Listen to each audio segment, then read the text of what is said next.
14 mountains rise into the death zone. Some are crowded first steps, others are ruthless, one mistake and you're gone. Here's every 8,000-meter peak ranked from the easiest entry to the deadliest nightmare climb. Cho Oyu sits on the Nepal-Tibet border at about 8,188 meters and is often the beginner's doorway into the death zone. The normal northwest ridge feels straightforward. Broad glacier, steady angles, fixed lines, and lots of prior boot tracks. The main challenges are the crevassed approach, a steeper headwall to Camp 2, and high winds that can turn the big summit plateau into a whiteout maze. With good weather and strong logistics, it's widely seen as the least technical 8,000er, still serious but a realistic first shot. Shishapangma, at roughly 8,027 meters, is the shortest of the 14 and, on paper, among the friendlier climbs. The normal north side route from Tibet follows broad glaciers and a steady ridge, with camps on relatively mellow terrain. The catch is up high. The summit ridge is long, corniced, and avalanche-prone, and many teams stop at the central summit instead of traversing to the true top. Weather can blast across the plateau, loading slopes with wind slab. Access also rises and falls with Chinese permit policy, a gentle giant until snow stability and timing turn it into a trap. Gasherbrum 2, about 8,034 meters, is the friendliest doorway into Pakistan's Karakoram. After the long Baltoro trek, the normal route weaves up broad glacial basins to a steady ridge with logical camps. It feels less technical than its neighbors, mostly sustained snow slopes, some crevasse navigation, and a final dome that rewards patience over hero moves. The real tax is remoteness and weather. Storms build fast here, burying tracks and loading leeward faces. A safe-looking slope in the morning can turn touchy by afternoon. Summit day is long and exposed, with a narrow crest that demands calm feet. As a first Karakoram 8,000er, it's doable, until the Karakoram reminds you who's in charge. Broad Peak, roughly 8,051 meters, tricks you with a reasonable approach and classic Karakoram camp spacing. The normal route climbs snow ramps and a broad shoulder to the famous summit ridge. That ridge is the test. It's long, exposed, and littered with false summits. Many climbers reach the foresummit, think they're done, and still face a committing traverse to the true top. The terrain isn't wildly technical, but it's sustained, windy, and high, exactly the kind that punishes sloppy pacing. Snow can drift waist deep after storms, bearing fixed lines and turning every step into a lunge.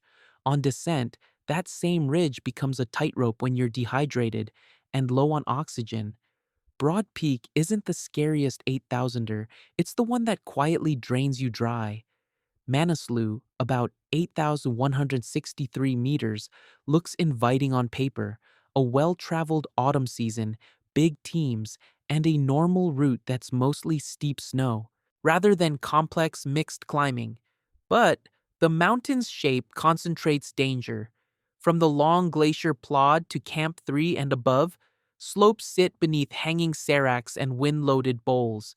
Fresh snow can stack up fast, hiding crevasses and priming the path for slabs.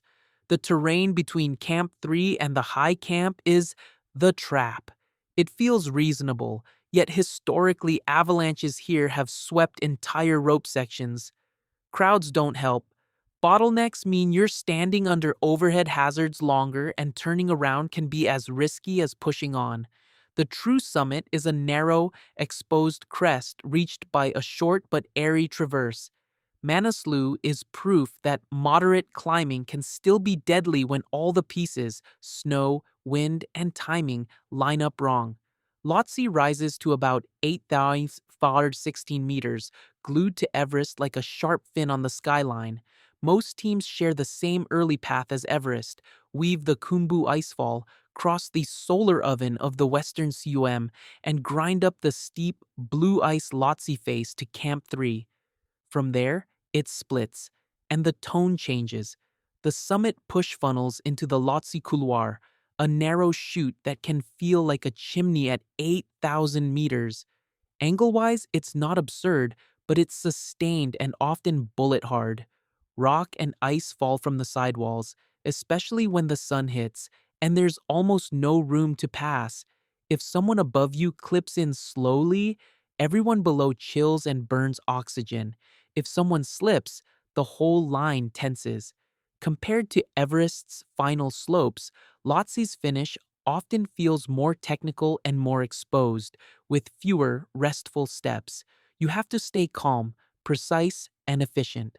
Lhotse doesn't waste time with long ridges. It just squeezes you in a steep stone throat and asks, "Can you keep it together?" Now we go to number 8, Everest. It isn't the trickiest climb, it's the world's highest endurance test. Fixed ropes, bottled oxygen, and big support teams make it feel organized. The danger comes when that system frays. On the Nepal side, you thread the Khumbu icefall before dawn, moving ice, collapsing seracs, ladders over black voids. Above, the western CWM bakes like a mirror. Then, the bullet-hard Lhotse face drags you to Camp 3. Wind and cold guard the South Col, where summit day begins. Steady steps past the balcony and South Summit. Then, a knife-edged traverse to the top. None of it demands fancy moves, but exposure, traffic, and thin air magnify tiny mistakes. A slow line can steal oxygen and heat faster than you expect. From Tibet, the northeast ridge adds long traverses and the 3 steps, fixed rope cruxes under harsher wind. Either route, when weather, pacing, and teamwork click, Everest feels manageable. When they don't, when the jet stream dips or a mask freezes, altitude shows its teeth. On Everest, small problems become big ones fast. Gasherbrum Yas, the hidden peak, rising to around 8,080 meters, it photographs like a clean white pyramid with a logical line. On the ground, it's steeper, colder, and more sustained than its neighbor GII, and it keeps the pressure on from base camp to summit. The normal route climbs through crevassed glacial basins to a high camp beneath the Japanese couloir, a long snow and ice gully that becomes the day's defining grind. Angle-wise, it isn't extreme, but at this altitude, every step is a negotiation with hard snow, thin air, and the clock. Spindrift can pour down the chute, and fresh snow can turn the walls into a loaded trap. Above, you gain a wind-scoured plateau where whiteout navigation gets tricky and the final ridge is often corniced and narrow. It's not wildly technical, just relentlessly serious. Add Karakoram weather, fast-building storms, punishing wind, and remoteness that leaves little margin for rescue. Many teams report that GI feels much bigger than its topo because there are so few relaxing meters. Gasherbrum. I look straight forward from afar. Up close, it demands precise feet, steady pacing, and nerves that don't fray at 8,000 meters. We leave the Karakoram behind and cross back into Nepal for Dhaulagiri, if Gasherbrum. I felt like a relentless grind. Dhaulagiri adds weather as a weapon. At about 8th to 167 meters, this isolated pyramid sits above the Kali Gandaki, where freight train winds and quick building storms erase tracks and sandblast camps. The standard route climbs broken glaciers to high camps that rarely get a calm night. Above, the mountain tilts into wind-loaded bowls and traverses that pass beneath ice cliffs. It's not about fancy mixed moves. It's about reading the snowpack, moving when the wind lets you, and turning around before the clock corners you. A sunny morning can become white static by noon. A slope that felt friendly at breakfast may be primed to slide by lunch. The summit ridge is narrow and often corniced, so footwork and spacing matter. Fewer teams mean fewer pre-cut steps and less shared fixing, great for purity, bad for margin. Helicopter help is limited by altitude and weather, so self-rescue is the plan. And just when you think you've managed the storms, we shift east to a different kind of pressure, a steeper, sharper puzzle with a knife-edge crest, Makalu sharp, steep, and surgical. At about 8,085 meters, Makalu rises like a stone spear on the Nepal-Tibet border. Nothing here feels padded. The approach builds steadily to Makalu La, then the route stacks into steeper snow and mixed ground where every placement counts. High on the mountain, the character changes from endurance to precision. The upper pyramid throws at you firm snow, rock steps, and short exposed traverses where calm footwork matters more than raw strength. Even on fixed lines, you're switching rhythm constantly, front pointing, high stepping, finding purchase on ribs that tilt into space. Winds rip across the crest, polishing holds and sapping warmth. A perfect morning can turn brittle by noon. The summit ridge is a tightrope, corniced in places, airy throughout. It's not the longest summit day among the 8,000ers, but it demands clean decisions under fatigue. Misjudge a section and you burn time you don't have. Rescue options are limited this high and this technical, so your margin is the team you brought and the discipline you keep. If Makalu is a scalpel, the next peak is a sledgehammer. We swing west into Pakistan for the mountain with a reputation that needs no editing, Nanga Parbat. At about 8,026 meters, it's not just high, it's huge. The south side's Rupal face drops nearly 3 vertical kilometers, a scale that makes you feel small even at base camp. Most modern teams, though, tackle the Diamir side via the Kinshofer route, and that's where the mountain's personality shows. Steep, cold, and unforgiving.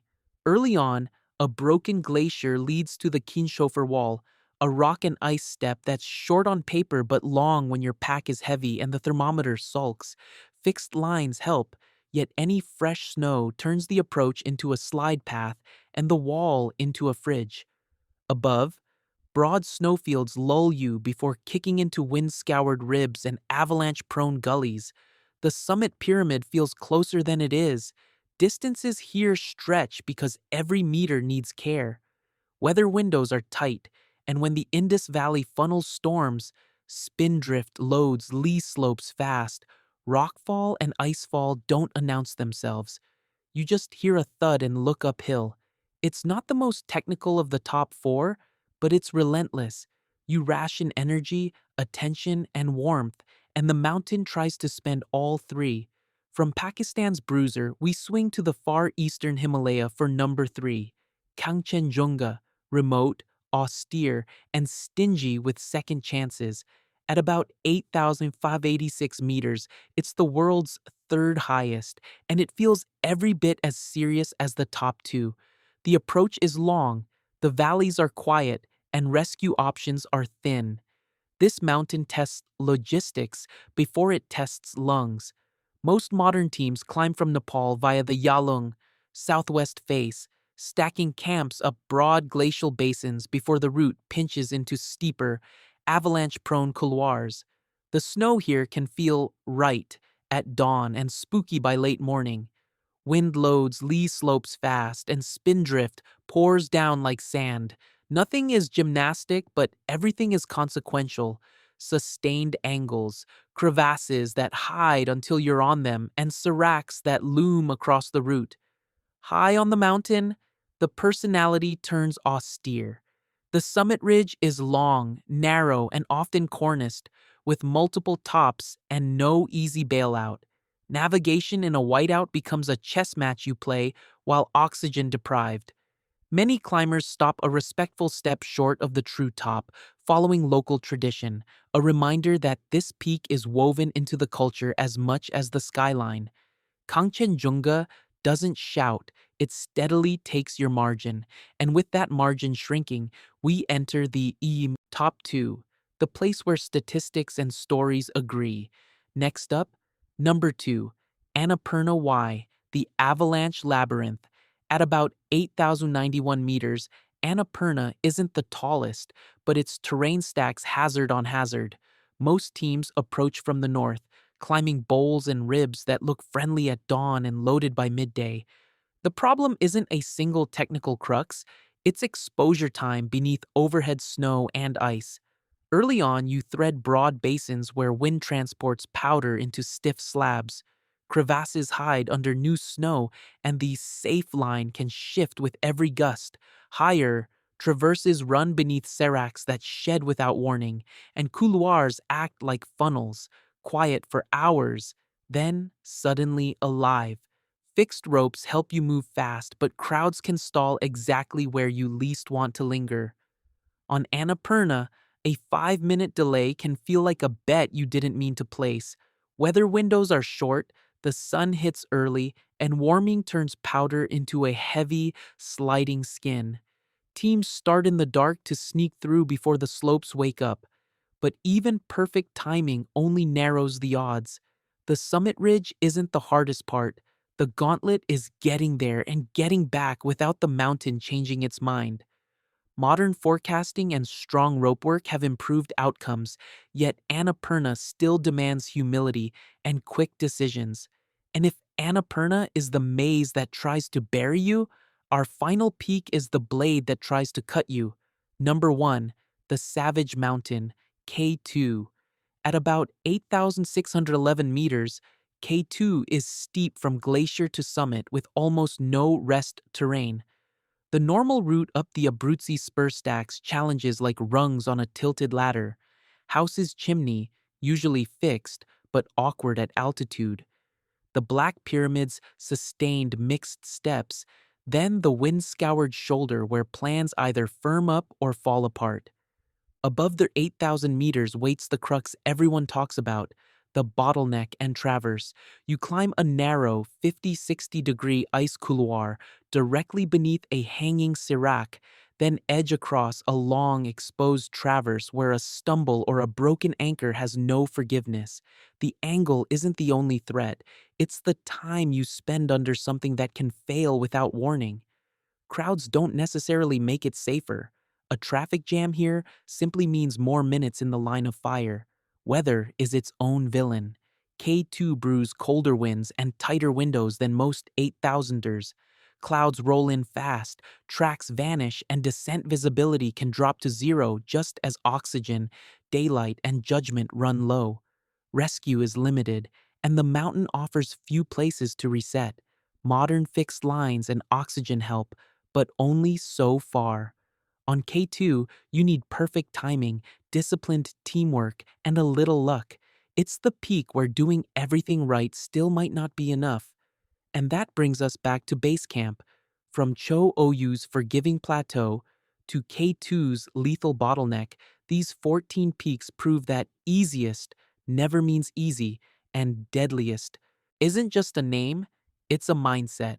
Weather windows, crowding, and route fixing can shuffle the order year to year, but one rule never changes. The mountain doesn't care.